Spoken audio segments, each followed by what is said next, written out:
Hello everyone, and welcome back to another stream overview video going over this week's December 14th live stream. There was not much news this week. The only thing really of importance is that the head case is out on Xbox, and then for the PlayStation 4, they are still waiting on Sony to get back to them to get the okay on releasing head case for the PlayStation 4. They said for sure it should be out before the holidays. Now another big announcement they made is that there is no double blood points for this winter event. And their reasoning for this is that they want to try and implement other ways to reward survivors during an event and give you extra blood points and stuff without just making it you just get ×2 after every match. After that, they went into the roadmap for what's next.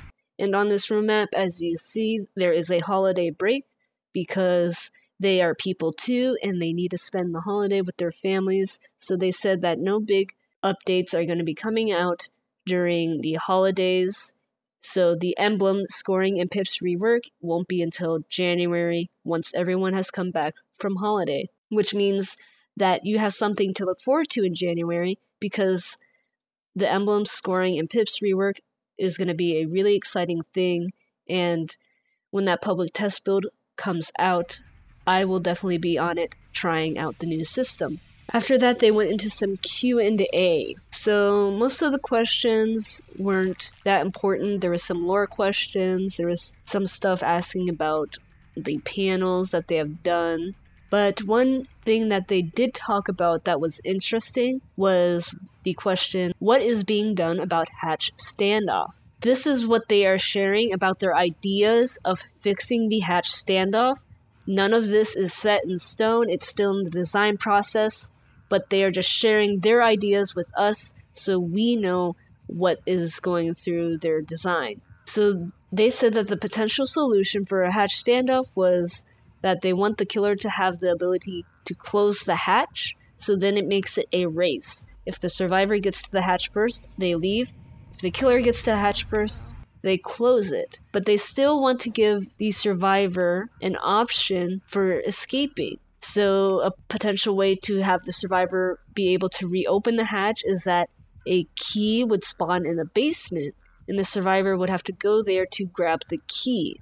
Or the survivor could do a generator and power the exit gates. This would bring a lot more diverse gameplay to the hatch standoff because then you have so many more potential places you could go besides just the hatch. After that, they talked about the Wraith changes and kind of had a Wraith changes panel. So a lot of this was interesting, but I'm just going to highlight the most important part here. And rather than trying to explain everything that they said on stream, I will just let them explain it themselves, because it does get very technical. We talked about Wraith getting nerfed. I'm going to go into the nitty-gritty first, and let's go further after. The idea is that he feels slower when he is uncloaking. This is what I've been told and what I keep hearing. I do agree that it might feel slower. I actually have 2 images to help identify and show you why you might feel this way and why I have chosen to go this route for the speed curves. This is in fact supposed to be a buff, so if it is not working out that way, then something is not working or clearly matching up as it should. One thing to note is that the new Wraith does depend on a slightly different style of play. Before, you might have been decloaking very far away from survivors because of the fact that you'd be penalized so much from decloaking that you'd have to try to strategically plan many moves ahead. As it is now, you can decloak behind a wall and they'll only hear the bell. At the bell point, that's when you can have a huge amount of surprise and gain a lot where you would have lost a lot of distance in the past. But this means that you have to get up close. You have to try to hide your shimmer and start decloaking in a more strategic manner. Bjorn, if you wouldn't mind, would you like to bring up number 1? Hey, that's a curve. The first one, please. It's a little funky at the moment. That's not the number 1? Is this number 1? Would you like the other one? Yeah. Much different curve. Other number 1. That's not really a curve, really. This is how it was before. That's more of a line. This is more of a line, yeah. So it starts at 75% of the maximum speed that you're currently moving at, which is your uncloaked speed. What that means in mathematics, and I apologize that I'm going into math, but this is how I've actually proven my work, I hope anyways. Survivors within 3 seconds will move 12 meters. A killer during this time is moving at 75%, which is 3.45 meters a second, and then goes down to 1.426, I believe. At that point, anyways, the whole math, I'm just going to skip the whole part. Yeah. The whole math is you gain 7.5 meters during that 3 second decloak. The killer, survivors move at 12 meters. The difference is 7.5 second time to catch up, which is a lot of time to run when you were literally right behind the person and catch up to them, right? The new curve gets down to 7.3 seconds, which is only a 2 second difference if you haven't noticed. If you wouldn't mind switching to the new curve.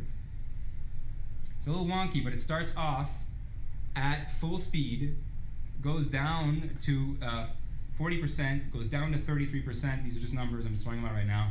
Goes back up to 40%, 44%, sorry, and then finishes at max speed. The difference here means that you actually end your acceleration at a higher speed than you did before. Before you would like peter out at the bottom and then have to climb back up to catch survivors, so you lose even more ground during that time.